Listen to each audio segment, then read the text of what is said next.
En el programa de hoy del Club de los Poetas Muertos tenemos a una grandísimo profesional que se llama Eduardo Ríos.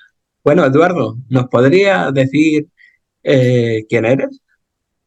Pues mira, mi nombre es Eduardo Ríos, como bien has dicho. Yo nací en Asturias en el año 1967, es decir, ahora tengo ya 56 años. Bueno, soy socio fundador de una clínica en la que hacemos clínica y formación que se llama Ríos Arcas en Barcelona. Es desde el año 2009, aunque yo en Barcelona, en Cataluña, estoy desde hace 25 años. Y también fui fundador de un centro de la voz, Centro de la Veu, en el año 2001. Entonces, pues bueno, soy logopeda, soy audiólogo, soy nutricionista y profesor superior de música en las especialidades de canto y de flauta travesera. Y por otra parte, pues bueno, he colaborado con diferentes instituciones, fui miembro del Colegio de Logopedas de Cataluña en las áreas de salud y de bienestar y familia y colaboro pues como profesor asociado en la actualidad con la Universidad de Manresa en el grado de logopedia que es interuniversitario de Manresa UOC y soy profesor de física acústica y audiología. Y creo que con esto más o menos pues puedo hacer Sí, un sí, resumen sí, sí, sí. de Ef- qué hago.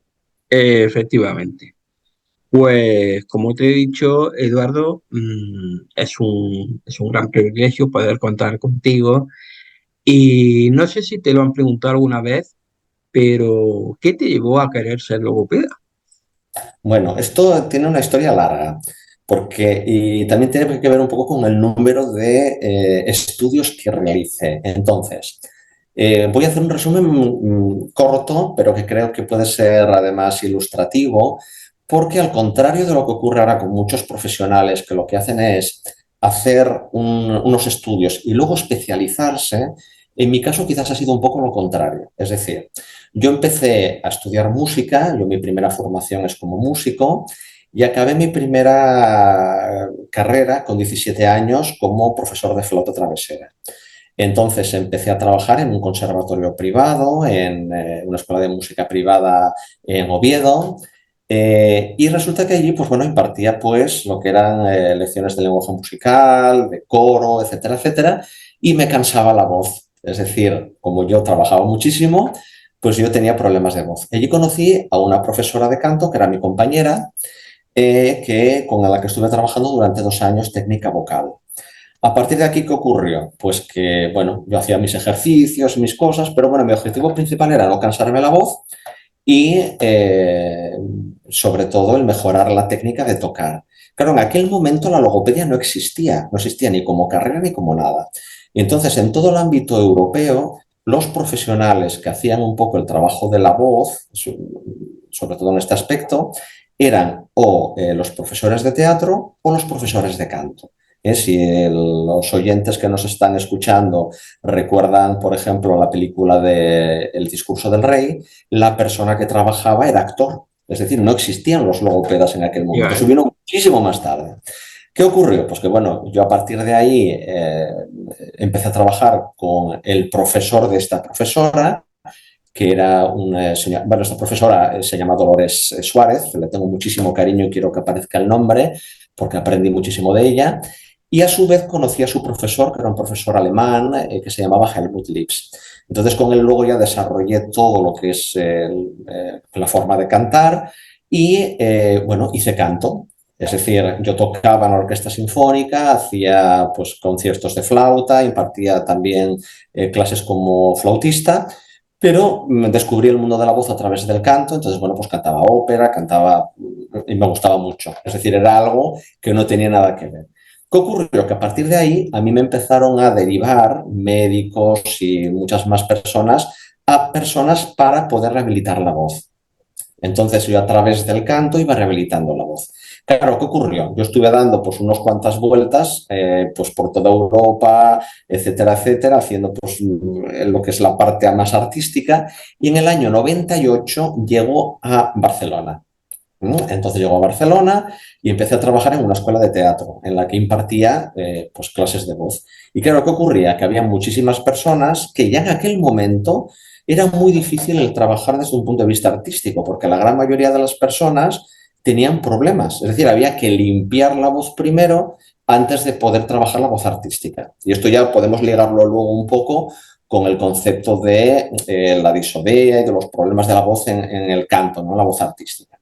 ¿Qué ocurrió? Que como de alguna manera yo necesitaba cubrirme un poco las espaldas pues, para poder eh, asegurar que tenía una formación más sanitaria, todavía no existía la logopedia en aquel momento, estaba a punto de crearse el colegio profesional, etcétera, etcétera, pues yo hice lo que es un máster en logopedia con la Universidad de Vic. Entonces, en el momento que se crea en los colegios profesionales, tanto el de Cataluña como el de Castilla y León, como lo que sea, todos los profesionales que nos dedicábamos, sí, hacíamos este tipo de trabajo, yo hacía como 20 años que ya hacía rehabilitación de la voz, pues teníamos la posibilidad de poder hacer la habilitación profesional, ¿vale?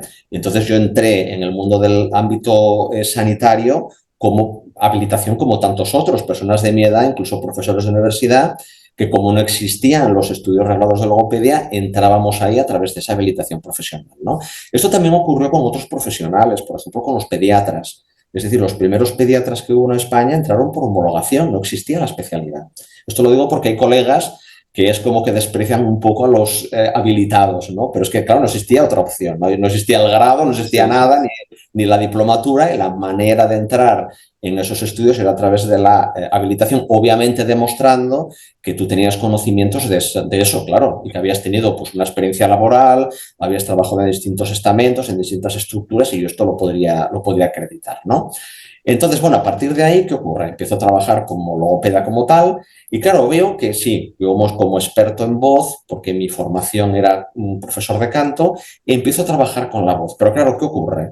Que veo que hay otros aspectos que estaban relacionados con la voz. Entonces ahí es cuando aparece mi interés por la audiología. Entonces veo que muchos de los pacientes que llegaban, el problema realmente no era tanto la voz, era el oído. Era Es el decir, el oído. oído era el que provocaba problemas en la voz y también problemas en el habla o problemas en el lenguaje, en otro tipo de aspectos. Entonces también hice estudios de audiología. Esto lo hice en la Universidad de Alicante.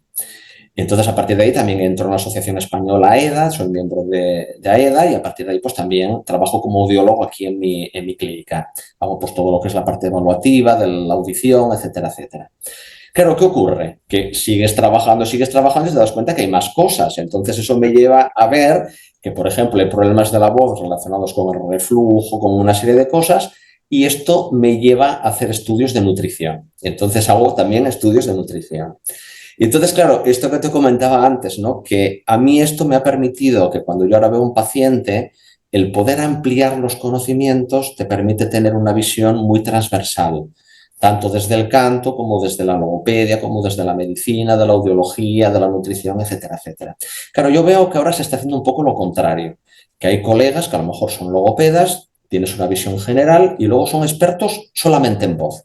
Y yo en esto no Se estoy de acuerdo. especializan en una Claro, cosa o no otra. estoy de acuerdo, porque tú puedes tener un problema, pues a mi consulta, por ejemplo, me puede venir un paciente cuyo principal síntoma puede ser la voz, pero quizás tienes trastornos de deglución o tiene trastornos auditivos o tiene trastornos en el habla, lo que sea.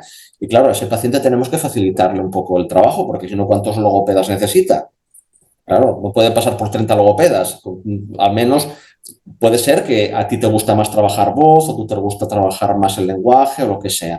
Pero al menos tienes que tener la capacidad de poder diagnosticar qué le pasa a ese paciente desde el punto de vista de Tener la conocimiento logopedia. de, tener Claro, conocimiento de todo. exactamente. Y al menos empezar a trabajar en ese paciente desde un punto de vista multifactorial. Que luego tu formación no te permite ahondar más, bueno, quizás ese paciente luego necesita trabajar con otro colega en aspectos más profundos de la devolución, pero yo creo que es necesario, porque si no ya bastantes problemas hay para que un paciente acuda a un logopeda como para que encima tenga que acudir a 30 logopedas. Es imposible eso. Entonces, como veremos luego, claro, la voz es algo en el que se reflejan muchos de los trastornos que están relacionados. Normalmente están relacionados entre sí, ¿eh? Es decir, es muy raro que te venga un paciente y solo le pase una cosa. Yo esto, al menos en mi consulta, no lo veo. Siempre pasan varias cosas. Lo que pasa es que hay una que es más gorda, es más visible. Entonces, bueno, trabaja sobre eso de una manera más principal, pero siempre es necesario no dejar de lado el resto de aspectos, ¿eh? Ya sea pues, temas miofuncionales o deglución, audición o rehabilitación tubárica, que curiosamente nadie es muy difícil que alguien la haga, la trabaje. Entonces, claro, aquí cuando me viene un paciente se trata de hacer un diagnóstico transversal también. Y entonces, aparte que eso también es una cosa que podemos hablar luego, si quieres, de cómo yo hago un diagnóstico, en este caso, pues de la voz, bueno, y se trabaja luego la parte ya de rehabilitación o de reeducación que pueda necesitar un paciente. Iba a preguntar, Eduardo, ¿nos podrías decir alguna anécdota que te haya sucedido como profesor de música en canto? Muchísimas. Sí, sí, ¿verdad? Claro, si pienso desde el punto de vista artístico, miles. Si pienso desde el punto de vista, porque claro, estamos en una conversación que está relacionada un poco con el ámbito más sanitario, más clínico, lo primero que te encuentras es que normalmente las personas quieren una voz que no es la suya. Ya. Esto es muy divertido. Siempre te viene alguien que quiere cantar o en una voz más aguda que no es la suya, en una voz más gruesa que no es la suya, a veces por desconocimiento, a veces por moda.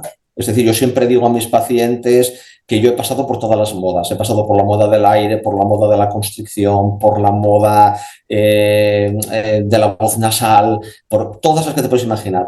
Y es triste porque luego esas modas pasan.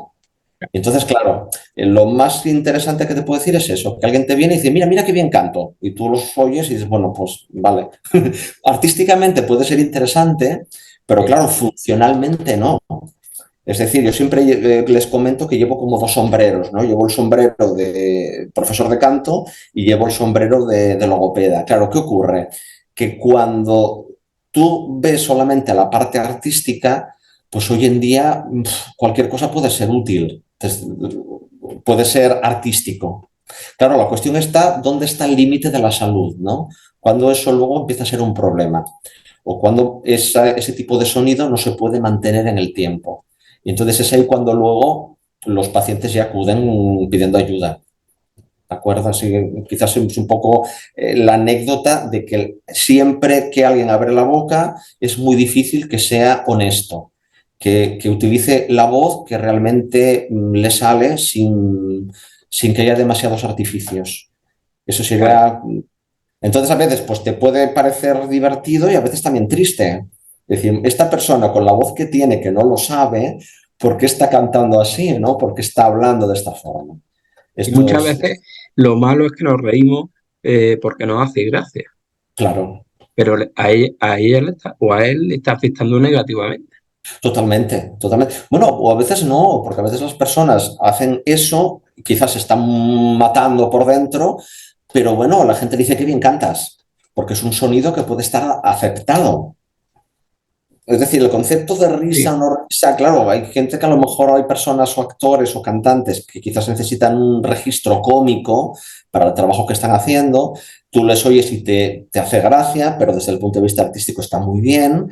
Pero luego esas personas sufren por dentro, obviamente, porque es como que cada vez que tienen que salir al escenario hay un desgaste, ¿no? Emocional y físico, y también hay un desgaste de salud. Y esto a veces no se ve desde fuera, pero ocurre muchas veces. efectivamente.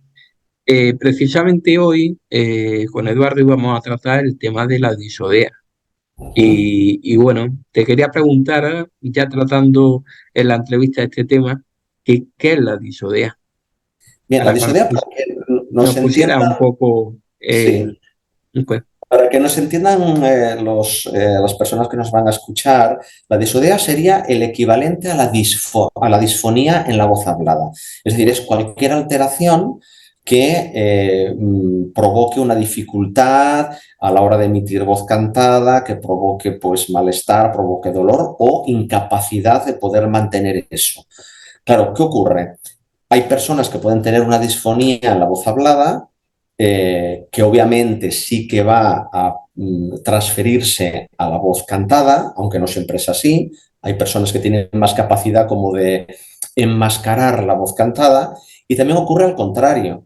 es decir, personas que hablan de manera pues normal, no tienen ningún tipo de problema, pero que cuando quieren utilizar la voz cantada van a tener una serie de comportamientos que no le permiten hacerlo.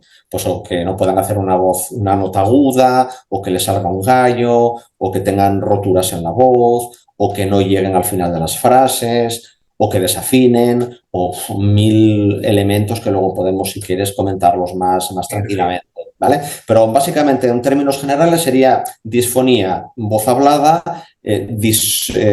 disodea, voz cantada. Hay muchas personas que confunden el término disodea con disodia, y de hecho hay libros también, pero disodia como tal sería mal aliento. Es decir, sería el olor que desprende la boca cuando hay halitosis. ¿De acuerdo? Entonces, el Sí, concepto realmente correcto sería disodea. Pero disodea. podemos encontrar libros que confundan los dos términos. Sí, ¿Mm? sí, sí.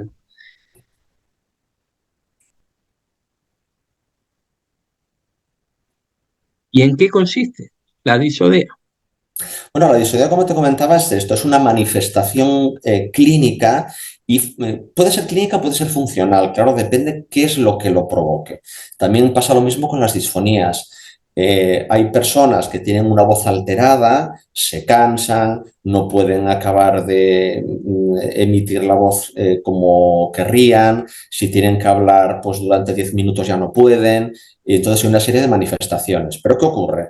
Que luego tú puedes mirar con un endoscopio y no pasa nada. Entonces puede haber un origen incluso psicológico, que eso también ocurre con los cantantes. Hay personas que están delante del público, de repente se les pone un nudo a la garganta y tendríamos una disodea psicógena. Entonces aquí el tratamiento sería, bueno, ¿cómo vencemos ese miedo? ¿Qué ocurre? Luego, claro, hay múltiples factores. Podría ser desde una mala técnica, personas que se ponen a cantar y, bueno, no saben hacerlo, no conocen la mecánica de la respiración. Curiosamente, la respiración es una cosa que se enseña muy poco hoy en día.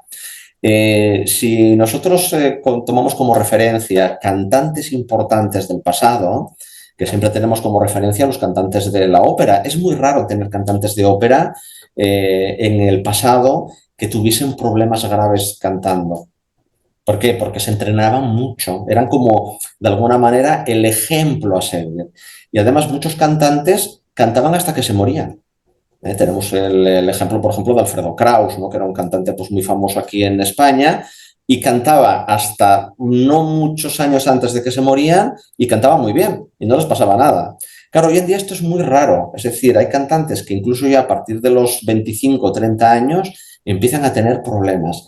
¿Qué ocurre? Que esto, como está muy asociado también a la parte deportiva, hay muchas personas que plantean el canto como un deporte. Y claro, los deportistas están llenos de lesiones.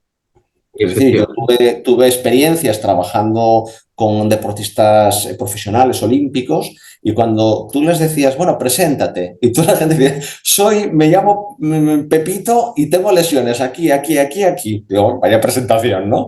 Pues esto es una cosa que se está haciendo como bastante habitual en el tema del canto y no debería de ser. Claro, ¿qué pasa? Que es un poco lo que está ocurriendo ahora con el canto, que muchas personas cantan cosas que quizás no deberían o que quizás no tienen la técnica para poder Que hacerlo. no tienen la voz como para hacerlo, claro. La voz quizás sí, pero quizás no han hecho el recorrido técnico de formativo para poder enfrentarse a esto. Y luego también pasa otra cosa, depende también en qué ámbito nos estamos moviendo cuando se utiliza la voz cantada. Piensa que antes, por ejemplo, en la ópera, no sé, pienso en María Callas. María Callas iba a Nueva York en barco.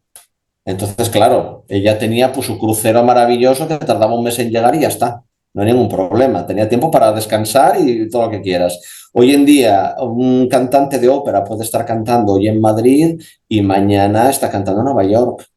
Y entonces, claro, esto tiene unos cambios físicos que anteriormente no existían. Y un desgaste, claro. Claro, cuando esto lo llevamos, por ejemplo, al ámbito de la voz ya más pop, todavía la cosa es peor.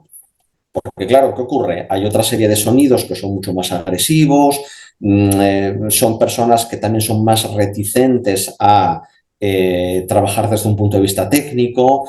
Y luego está la parte artística, es decir, nosotros como logopedas, si somos profesores de canto y somos logopedas, tenemos algo a favor, que es Si tú le dices a un cantante como profesor de canto, no lo estás haciendo muy bien o totalmente bien, se enfadan. En cambio, si se lo dices como sanitario, dices, bueno, como tiene bata blanca, pues quizás tiene algo de razón, ¿vale? Como me canso mucho, voy a abrir un poco a ver qué me ocurre. Claro, si solamente eres sanitario, puede ocurrir que te digan, sí, sí, pero no me entiende, porque no sabe nada de voz, no sabe lo que es cantar. Claro, yo en mi caso tengo las dos opciones, entonces les puedo hacer un ejemplo y esto entonces también gana confianza. Gana, para el paciente es, de alguna manera, hay más capacidad de creer en lo que tú le estás diciendo. Entonces, lo ideal sería que un logopeda también, o una persona que haga rehabilitación de la voz, pudiera tener conocimientos lo más avanzados posibles de técnica vocal, pero buenos, porque claro, hoy en día es cierto que también se hace mucha formación con muy poca base científica. Estamos en un momento complicado. Cada vez tenemos más conocimientos, pero los conocimientos no son tan buenos. Yo me acuerdo cuando estudiaba tanto canto como logopedia, etcétera, etcétera, no había muchos textos, pero eran muy buenos los que había, porque estaban muy contrastados. Entonces, la bibliografía que te ponían esos textos realmente eran así. La persona que había escrito el libro lo había escrito porque sabía mucho de lo que había. Y lo que está escrito ahí lo podemos volver a releer hoy en día y realmente es muy bueno. Hoy en día, ¿qué pasa? Que los estudios científicos a veces se hacen con 7 personas, con 10. Y claro, ahí no puedes generalizar. Esto me recuerda un poco a las cremas, ¿no? Cuando aparece un anuncio de una crema en la tele y aparece en letra pequeña, se ha probado esta crema con 7 personas. Y entonces quita las arrugas, digo, vale. Es un poco así, Sí, sí. ¿vale? Entonces, claro, a veces yo escucho a colegas hacer algunos ejercicios que, wow, que son muy discutibles. Y que además también a esto, aunque no es una charla en el que hablemos de rehabilitación, que podríamos hacerlo en otro momento, si quieres, yo siempre les digo, tanto a los pacientes como estudiantes, como alumnos que vienen a mis cursos, conferencias o lo que sea, que los ejercicios tienen siempre una doble cara, es como una moneda. Tienen una parte positiva y una parte negativa. No existen ejercicios buenos. ¿Qué hay que hacer? Aprovechar la parte buena de ese ejercicio Claro, y evitar la mala. Claro, si esto no tenemos un control por nuestro conocimiento y experiencia, hay alguien que puede hacer un ejercicio porque le ha venido muy bien al cantante que venía antes o al amigo o lo que sea, y entonces, bueno, lo podemos estar fastidiando, ¿no? Podemos darle más problemas que ventajas. qué ventaja. Entonces, claro, yo pongo un poco como, por ejemplo, hoy en día, pues el tema del tubo, ¿no? De la Xbox, que todo el mundo hace las Xbox, pues no, porque tenemos que entender muy bien qué está pasando aquí dentro, cuál es el aspecto funcional de la voz de esa persona y vemos si realmente esto le va a venir bien o no. Entonces, hay personas que no son candidatos a usar eso y no Claro, pasa nada. es que no puede ser que un ejercicio sea para todo el mundo, sea Exactamente. Pues candidato. esto es un poco lo que hoy en día se plantea, ¿no? Que es como, bueno, yo me aprendo mis ejercicios, o bueno, o lo mismo ocurre con los ejercicios en relación a las patologías, esto es terrible. Es como decir, soy el paciente del nódulo, el paciente del quiste, el paciente... No, no, tú eres un paciente en el que hay una manifestación clínica de algo. Pero esa manifestación clínica no tiene que ver con todo el paciente entero.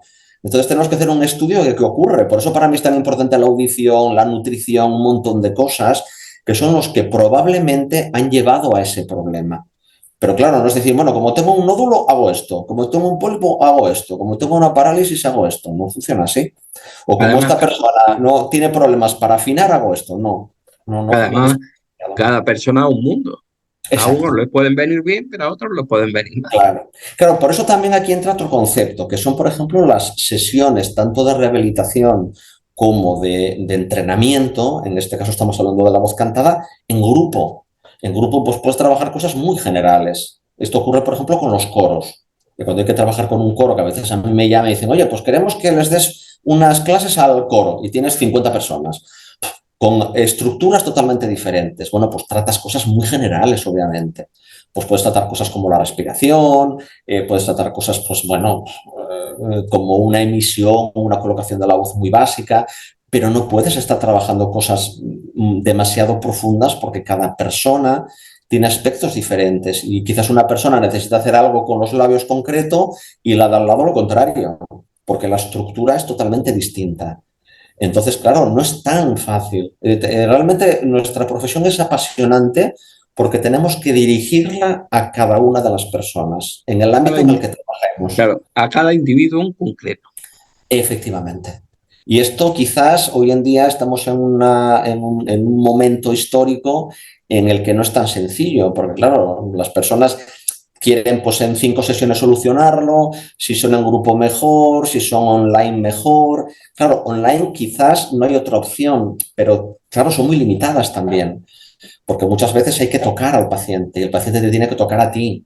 Claro, yo cuando te voy a hacer un ejemplo a alguien de qué hay que hacer con la voz, pues sí, puedes explicar cosas a distancia, pero claro, la sensación de que te puedan tocar, de que le puedas explicar, de que te puedas sentir, esto no es tan fácil. Mira, si fuese tan fácil, yo siempre digo lo mismo. Haría 4 vídeos, 4 libros y ya está. Y me voy a vivir a las Bahamas.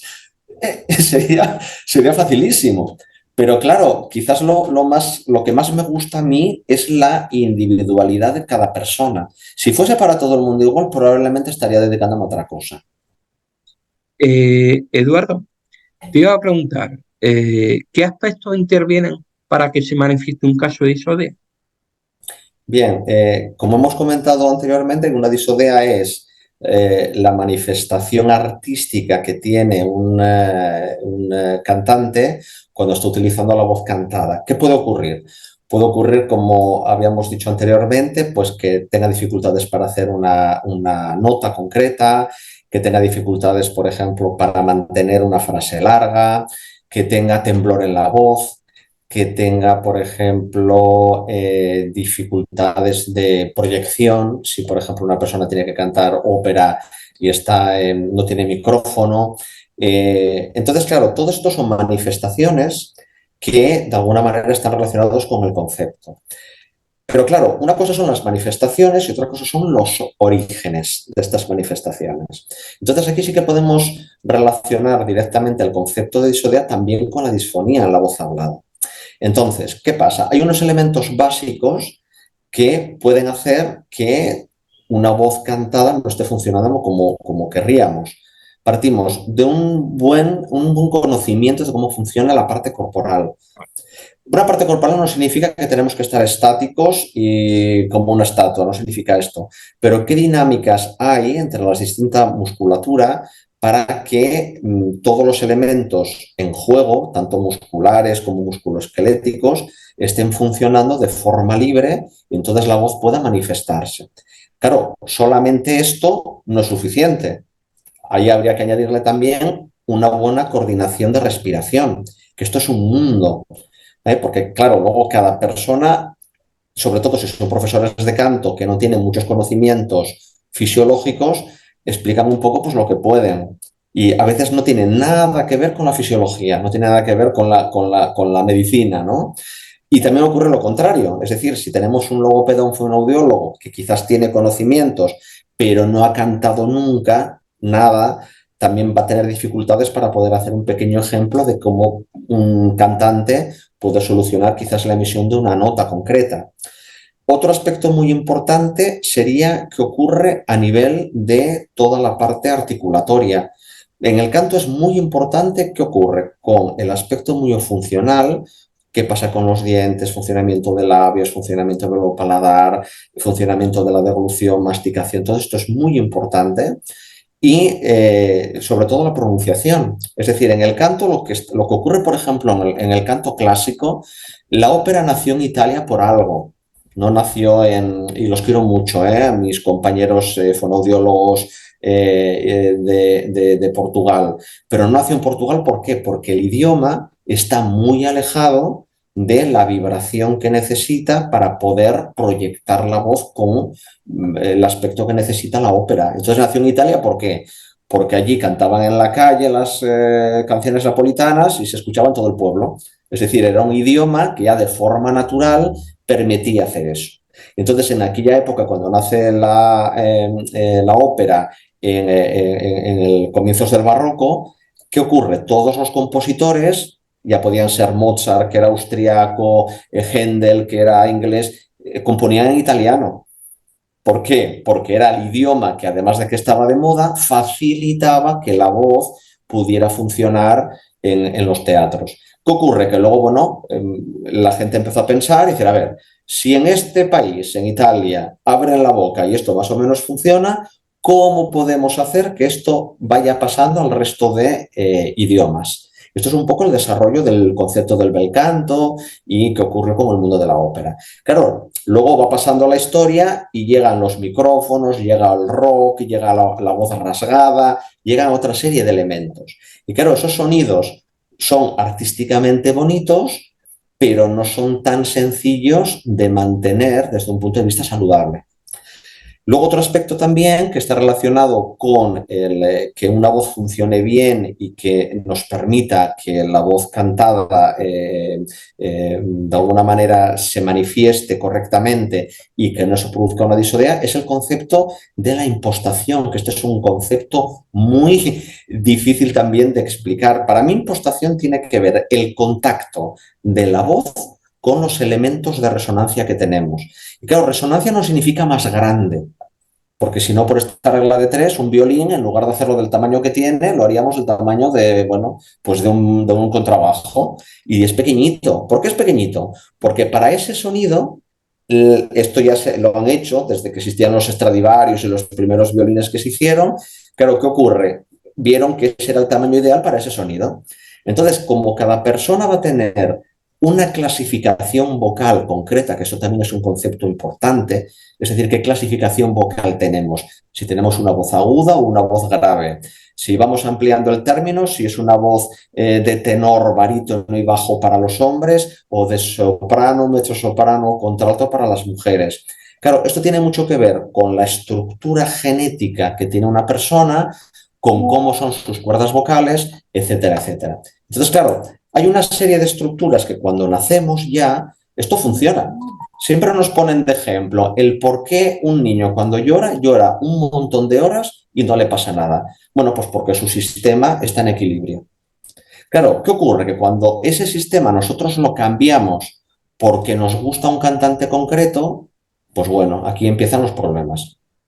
Claro, entonces, claro, el concepto de la voz es algo que se va desarrollando a través del idioma, de la cultura, de cómo hablan en casa, de cómo hablan los profesores, y esto se va manifestando y se va cambiando.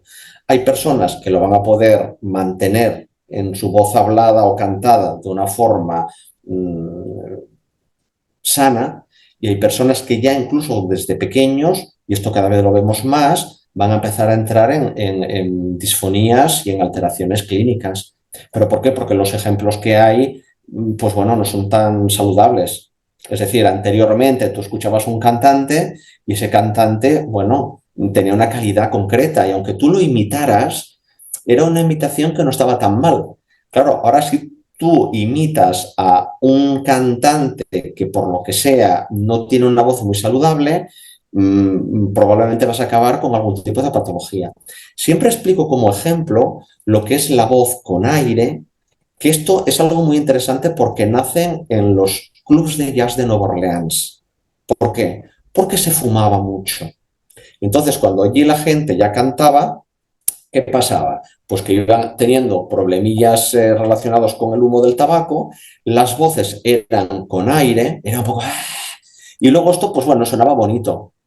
Y entonces, claro, una cosa es que suene bonito y alguien tiene esa voz y es la que tiene, pero que te venga alguien y que quiera utilizar ese sonido porque está de moda o porque les gusta utilizarlo. Entonces, claro, aquí es cuando entran quizás un poco los problemas. Claro, cuando cantas un tipo de canto que es bastante, abres la boca y te da igual, esto ocurre un poco también pues con los primeros cantantes de ópera. No es lo mismo la ópera que se canta hoy en día que la ópera que se cantaba pues, a principios del siglo XX. Es decir, era un tipo de emisión mucho más natural. Pero claro, todo eso va cambiando. ¿Por qué? Porque van cambiando las modas, va cambiando el concepto de sonido, va cambiando. Pero esto pasa con todo. También pasa, yo como nutricionista puedo hablar un poco del concepto corporal. Es decir, no es lo mismo la estructura corporal que hoy está de moda a la estructura corporal que quizás estaba de moda pues hace 100 años o hace Claro, 200 años o claro, 300 años. Entonces, claro, tenemos que distinguir qué es bonito desde lo que es la norma social y cultural de un momento concreto y qué es sano. Entonces son dos cosas totalmente distintas. Entonces, claro, nosotros como logopedas y como fonoaudiólogos, ¿qué tenemos que defender? ¿Qué es sano? Y cuando viene un cantante diciendo yo quiero cantar así, vale, muy bien, pero vamos a ver qué riesgos tenemos, dónde están los límites y si esto lo vamos a poder mantener o no. Porque tú puedes cantar quizás de una forma un día y no pasa nada. Ahora, si esto lo tienes que hacer 3 veces al día porque hay 3 funciones, 3 pases, durante 7 días a la semana, pues probablemente vamos a tener un problema. Y entonces, bueno, esto funciona un poco así. claro. ¿Cómo se diagnostica una DSOD? ¿Perdón? ¿Cómo se diagnostica? ¿Cómo se Sí. diagnostica? Vale, para diagnosticar la disodea, claro, por una parte nos centramos en lo que sería qué sintomatología tenemos, luego está nuestra experiencia clínica en hacer una especie de recorrido por todos los aspectos que he dicho antes. Claro, tú puedes tener un paciente en el cual su estructura corporal ya no es muy correcta, su sistema miofuncional pasa algo, su audición no es muy correcta, incluso puede tener un tapón, que esto es una cosa muy curiosa. Yo como audiólogo estoy realmente asombrado de la cantidad de tapones de cerumen que veo a diario. Sí. Entonces, claro, a veces alguien tiene una disfonía o tiene algún problema y es que no oye. Y entonces algo tan sencillo como quitar ese tapón ya nos soluciona muchas cosas, porque claro, no tenemos el primer elemento de entrada de información y también de control, es decir, el sistema de biofeedback que nosotros tenemos con nuestra propia audición no existe. Entonces, la primera cosa que yo le pediría a mis colegas es, esta persona, primero de todo, ¿escucha bien? Esto sería básico. Es decir, no solamente si tenemos tapones y no, sino qué pasa con su membrana timpánica, cómo funcionan sus trompas de Eustaquio, es decir, habría que valorar cómo es la movilidad de los tímpanos, que esto, vuelvo a decir, es muy raro que alguien lo haga, y luego a partir de aquí entramos en otros aspectos. Cuando alguien entra a nuestra consulta, ya que empezamos a hacer la primera entrevista, ya vemos cómo camina, cómo está de pie, qué estructura corporal tiene, ya es importante. Cómo respira, esto también es importante. Es decir, en el momento de hablar, esa persona qué patrón respiratorio tiene. La Si observación ya, directa es muy claro, importante, claro. es muy importante. Es la primera forma de acercarse. Entonces, esa persona cómo bebe agua, cómo traga, ya nos da información. Esa persona cómo utiliza su nariz, que la nariz es otro elemento que nadie mira. Es una cosa muy curiosa. Y nos da muchísima información y es un elemento vital para los cantantes. Es decir, lo que ocurre tanto en la nariz como en la rinofaringe es muy importante porque aquí hay elementos que tienen que ver mucho con la técnica de la voz también. Entonces necesitamos saber que esto funciona correctamente. Lo mismo ocurre también, pues qué pasa con los movimientos laringios, qué pasa con la lengua y bueno, más adelante si tenemos la opción de poder visualizar las cuerdas vocales tendremos más información. Pero ojo, a diferencia de lo que hace un otorrino normalmente va buscando algún tipo de patología, porque es su trabajo. Es decir, primero, ¿tengo inflamación? Sí o no. ¿Tengo alguna lesión que pueda ser operable? Sí o no. Y buscan eso. Entonces buscan qué medicación puedo facilitar, qué intervención quirúrgica puedo facilitar. Pero nos podemos asombrar de la cantidad de casos de pacientes que pueden venir y no hay una causa aparente. Entonces la causa es puramente funcional. Hay una descoordinación de elementos. Entonces el diagnóstico que nosotros tenemos que hacer es un diagnóstico puramente funcional. Entonces, aunque tuviésemos una endoscopia, lo que nos interesa es cómo se mueve esa musculatura. Eso es lo que me interesa. Incluso aunque tuviéramos un nódulo, el nódulo no es importante para nosotros. Lo importante es cómo se comporta toda la estructura que hay alrededor con ese nódulo. porque a lo mejor el nódulo quizás no lo podemos quitar o no interesa quitarlo. Yo aquí, por ejemplo, en mi consulta tengo muchísimos profesionales de la voz que no desean tener una intervención quirúrgica porque su voz cambiaría. Piensa en locutores de radio, piensa en actores que quizás tienen una voz que les va bien artísticamente, cantantes también, que tienen una voz pues que cantan así y quieren esa voz porque es la que les permite vivir. Entonces no podemos tener una voz muy bonita, muy clara o fantástica desde nuestro punto de vista porque les eliminaría la posibilidad de poder trabajar. Entonces, ¿cómo podemos trabajar nosotros con eso que es una característica inherente a esta persona? Entonces, para mí el diagnóstico tiene que ser un diagnóstico funcional. Y si tenemos la oportunidad de poder acceder, sea visualizándolo nosotros mismos o a través de alguna grabación que tengamos de un colega otorrino o foniatra, que tenemos que ver en realidad no tanto la lesión, que no es tan importante, sino cómo se comportan todas las cosas que hay alrededor, que es lo que nadie ve, curiosamente. Claro. ¿Vale? Entonces eso es Y, lo que co- nosotros tenemos que definir. claro. Y cómo un logopeda o un fonoaudiólogo puede hacer un trabajo clínico en estos casos. Bien, pues también desde este punto, con la experiencia que podamos tener primero de la voz hablada. Si un cantante, una persona que utilice la voz cantada, no tiene una base suficiente, sólida en su voz hablada, probablemente vamos a tener problemas con su voz cantada. La diferencia que hay, bueno, de hecho, hay una cosa muy curiosa. Yo como cantante puedo decir que muchos colegas que conozco personalmente además, se cansan más cuando hablan que cuando cantan. Entonces, ¿qué ocurre? Que muchas veces la voz cantada está afectada por el cansancio de su voz hablada.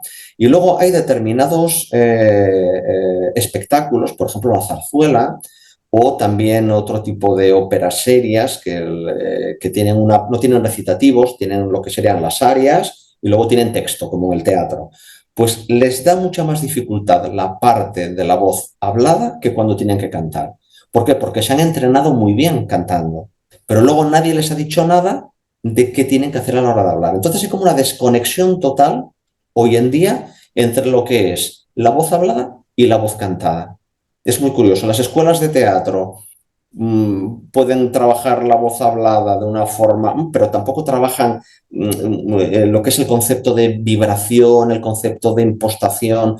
No, es un concepto de sonido, de cómo suena la voz. No es eso lo que estamos buscando. De hecho, es muy interesante porque para los músicos esto lo tenemos claro. Es decir, un músico, sí, tú sabes cómo suena, pero lo que realmente trabajas durante todo tu desarrollo en el conservatorio es la vibración del instrumento. Entonces es, ¿qué te sugiere ese instrumento? Tú tienes un violín y ese violín, ¿cómo vibra tu piel cuando lo tienes aquí puesto? O cómo vibra esa guitarra cuando la tienes aquí. Y eso no va a cambiar nunca. Una vez que lo has desarrollado, da igual si el teatro es más grande o más pequeño, si tienes un micro delante o no lo tienes, si hace calor o hace frío.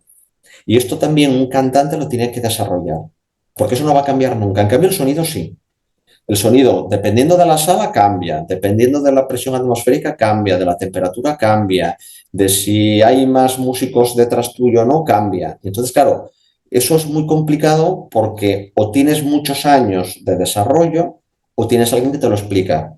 Entonces, si esto lo empiezas a trabajar desde el primer momento, es mucho más interesante, porque luego ese concepto de cómo suena es muy variable.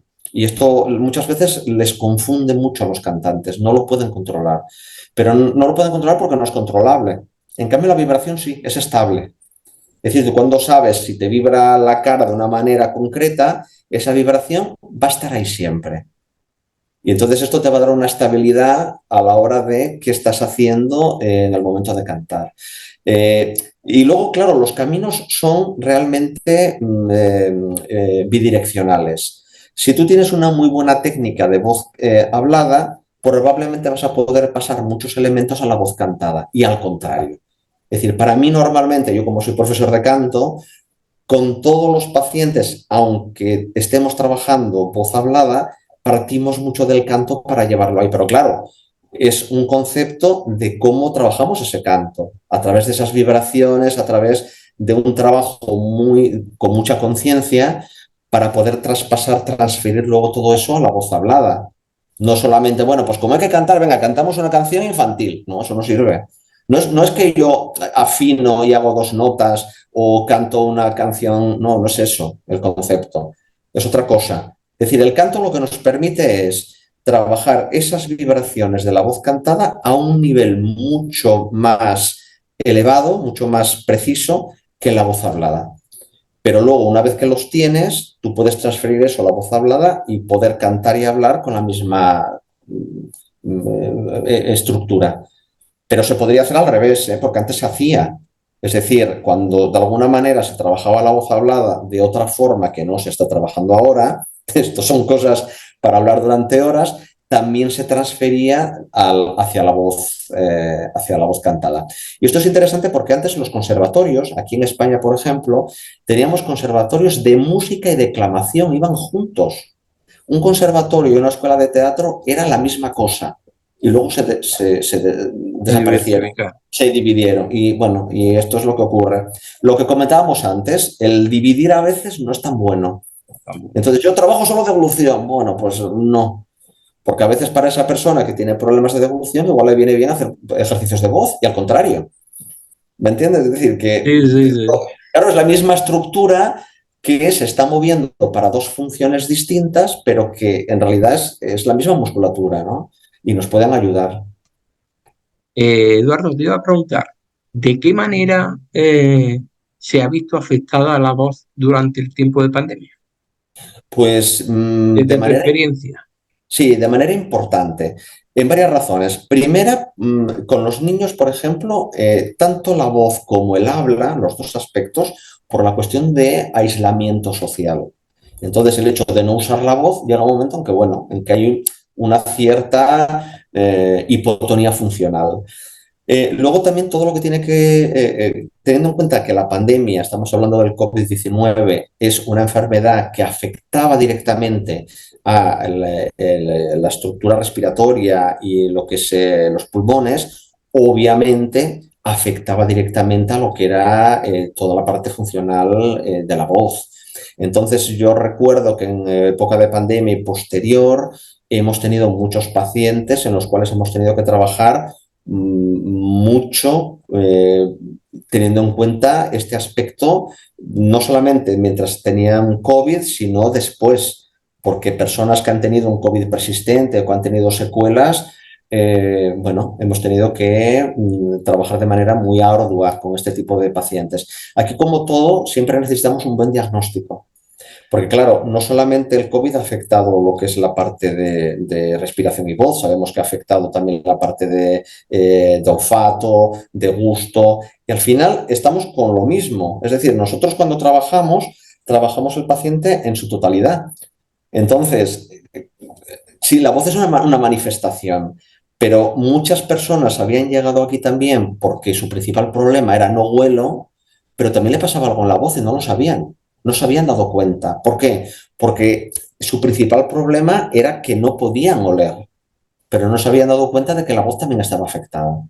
Por eso, claro, cuando tenemos un paciente, tenemos que hacer un buen análisis de cuál es su situación clínica y hacer un diagnóstico de todas las funciones asociadas a aquella a la que el paciente viene.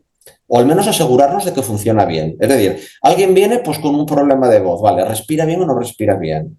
¿Esta persona mastica bien o no mastica bien? Al menos, bueno, observarle, ¿no? ¿Está bebiendo? ¿Cómo lo está haciendo? ¿Respira por la nariz bien o no respira bien? ¿Oye bien o no oye bien? Y no centrarnos solamente en la parte de la voz, porque sería limitarnos a algo muy pequeño dentro del paciente, ¿no? Eduardo, ¿cuál es el próximo reto que te han marcado? Próximo reto que me he marcado. Uf, bueno, mira, ahora estoy en conversaciones con otra universidad para poder impartir el grado. No puedo decir nada todavía porque no está cerrado el acuerdo. Pero quizás me gustaría hacer algún doctorado, teniendo en cuenta pues, toda la experiencia que ya tengo. Me gusta mucho todo lo que hago en relación a la evaluación instrumental, el trabajo que estoy haciendo con mi colega, con Orietta Calcinoni, es fantástico y me gustaría desarrollarlo muchísimo más para que todos los colegas puedan, de alguna manera, experimentar la importancia de que nosotros como profesionales sanitarios tengamos la oportunidad de poder hacer nuestros propios diagnósticos, utilizar los instrumentos cuando lo necesitemos, porque esto es un hándicap. Yo aquí tengo la gran suerte de que tengo pues, equipo de endoscopia, tengo audiómetro, tengo muchísimos aparatos que hacen que el diagnóstico sea objetivo o lo más objetivo posible, porque si no, no sabemos tampoco si lo que estamos haciendo día a día, qué está pasando. Solamente tenemos la percepción de que, bueno, me parece que va bien, pero es interesante no solamente para nosotros, sino también para el paciente, que haya pruebas objetivas para que se vea que esto es distinto. Es decir, que aunque no haya ninguna patología, nosotros estamos trabajando con un paciente, vemos que las cuerdas vocales se mueven de una manera o que hay una cierta constricción a nivel faríngeo y luego volvemos a hacer una foto y eso es distinto, eso ya es bueno, porque de alguna manera nosotros vamos a saber que el trabajo que hemos hecho está bien y también para el paciente, pues mira, si tienes razón esto que me ha dicho, sirve para algo, ¿no? Esto de venir aquí una vez o dos o tres por semana, hacer estos ejercicios tan raros que me está pidiendo. Y para los cantantes también, porque cuando, ya que estamos hablando de Isodea, como logopedas o fonoaudiólogos, le damos una pauta de nuevos ejercicios o recomendamos un tipo de actuación, si al menos nosotros vemos, bueno, hay una inflamación, vemos que esa inflamación baja, ya está bien. ¿Vale? Es decir, la cuestión está, ¿qué cambia? ¿Qué está cambiando? Y si es malo, también. Porque es decir, mira, esto que estoy haciendo no funciona. No insisto, aunque vengan muchos libros. ¿Me El, entiendes? Claro, aunque haya ido no sé cuántos másters, aunque lo diga Eduardo Ríos, no funciona. Bueno, pues está bien. ¿Me entiendes? ¿No? Es decir, yo puedo decir mil cosas, pero nunca te voy a decir, haz esto. No, primero tienes que cada, tener muy claro como qué decimos le pasa al nosotros, paciente. Claro, qué le pasa cada al maestro paciente. tiene su librillo. Claro, sí, pero ese librillo, yo cuando hablas de este refrán es muy interesante porque yo esto lo veo tanto a nivel de estilo, pero no de contenidos. Es decir, Ya. los contenidos tenemos que tener, el librillo tiene que estar abierto, tiene que estar muchas páginas en blanco para que podamos rellenarlas. Y yo siempre digo, si un colega a mí me dice algo y ese algo a mí me va bien, considero que tiene un sentido, yo me lo apunto en mi librillo también, ¿eh? Evidentemente. Lo tengo clarísimo. Es decir, no, aquí no existen ni copyrights ni nada. En realidad no hemos inventado nada. No, muchas de las cosas que nosotros estamos aplicando día a día en la rehabilitación están inventadas desde hace muchísimos años, muchísimos. Y entonces lo único que se ha hecho es cambiarle del nombre. A mí me hace mucha gracia, por ejemplo, ahora, bueno, que se utilizan conceptos de música moderna cuando alguien dice tuan. Pues mira, esto se llama rinolale cerrada. Tiene un nombre clínico. Entonces, Desde como logopedas y fonoaudiólogos, tenemos que utilizar los nombres clínicos porque los tenemos. Y entonces saber un poco qué pasa y por qué hacemos ese sonido si lo tenemos que hacer, qué implica y qué ventajas tiene y qué riesgos tiene, que los tiene. Y una cosa muy interesante, porque ahora esto se usa mucho, esta es otra anécdota importante, el que alguien te cante con este sonido, ¿vale? Yo cuando trabajaba en Alemania, es muy interesante porque venían personas de Estados Unidos para quitar este sonido, porque si no, no les daban trabajo. Esto es una anécdota muy interesante, porque decían, no, por favor, quítame esto, porque claro, yo tengo este sonido por mi idioma y claro, los espectáculos que se hacían en aquella época, ese sonido era demasiado, no iba muy bien. Por eso te digo que yo he vivido todas las modas y entonces los cantantes, y hay cantantes que nos escucharán, que seguro que sí, que sean muy conscientes de que si cambia la moda, tendrán que adaptarse a la nueva moda. Entonces, bueno, va bien, si te pagan mucho por hacer ese sonido y no te hace daño, pues bueno, hazlo. A mis pacientes y cantantes siempre les digo, mira, todo lo que quieras, siempre que tu salud esté realmente estable. Si no tenemos ningún problema de salud, nada que nos dé ningún tipo de problema y ese sonido te va bien para tu trabajo artístico y encima te pagan por ello y pues correcto, nada que decir. La cuestión está cuando por hacer eso provocamos un problema mayor. Entonces aquí es cuando de alguna manera pues bueno tenemos que atender a que está pasando, ¿no? Y corregirlo, obviamente. Me gustaría preguntarte, Eduardo, ¿cómo ves la situación actual de la logopedia? Bien, pregunta complicada, ¿vale? Pero te voy a dar mi opinión. Mira, por una parte, yo cada vez estoy más contento y más feliz de que sea una profesión cada vez más conocida por el público, que haya más centros universitarios que lo impartan, que haya personas, pues como nosotros, yo también veo que tú tienes pues mucha pasión por la profesión que defienda esto y que cada vez los pacientes tengan más acceso a conocer esta disciplina y que puedan tener la oportunidad, al menos una vez que conocen la disciplina, de saber que tienen la opción de un posible tratamiento, solución a su situación. Eh, Esto por una parte. A mí me gustaría que realmente, pues desde los estamentos, desde los colegios profesionales, quizás necesitaríamos un empuje mayor. Yo quizás a un nivel parecido a nosotros, muchas veces envidio a los fisioterapeutas aquí en España, porque tienen realmente muy desarrollada la legislación, hacen diagnóstico de manera habitual, utilizan aparataje como ecografías, hacen punción, hacen prescripción, hacen tantas cosas que nosotros legalmente podemos hacerlo, pero no está desarrollado. Luego también envidio muchas veces a colegas pues, del ámbito anglosajón, pues como el Reino Unido, tienen unas legislaciones fantásticas, allí realizan, por ejemplo, endoscopia de manera habitual, lo mismo ocurre con Estados Unidos. Yo soy miembro de la Asociación Americana de ASHA y entonces estoy muy al día de lo que hacen. Y entonces, bueno, son profesionales sanitarios que están al mismo nivel pues, que cualquier otro. ¿Qué nos puede faltar quizás? Pues bueno, que podamos tener una interlocución con otros profesionales pues de manera tranquila y al mismo nivel. Quizás a veces pecamos de prudencia o hay un cierto temor a que si decimos algo a otro profesional, pues bueno, no nos haga caso, pero si no lo decimos no lo van a saber. Entonces sí que hay necesidades que necesitamos de otros profesionales. Es decir, yo cuando derivo a un paciente, a un otorrino, lo derivo porque necesito información, necesito que me diga su opinión y necesito saber muchas cosas. Necesito saber qué etiología tiene de lo que le ha pasado, que a veces no lo sé, y qué pronóstico. Es decir, que si vamos a hacer una intervención, ¿qué va a pasar? ¿Qué va a pasar si se la hacemos? ¿Qué va a pasar si no se la hacemos? Etcétera, etcétera. Porque es una forma también de poder luego evaluar nuestro trabajo dentro de todo el circuito, ¿vale? Eso por una parte. Y luego, pues bueno, en ámbito a nivel mundial conozco bien a otros colegas lo que están haciendo en países como Argentina, donde tengo muchísimas personas que quiero mucho. Me encanta que cada vez haya personas que trabajen con tanta pasión.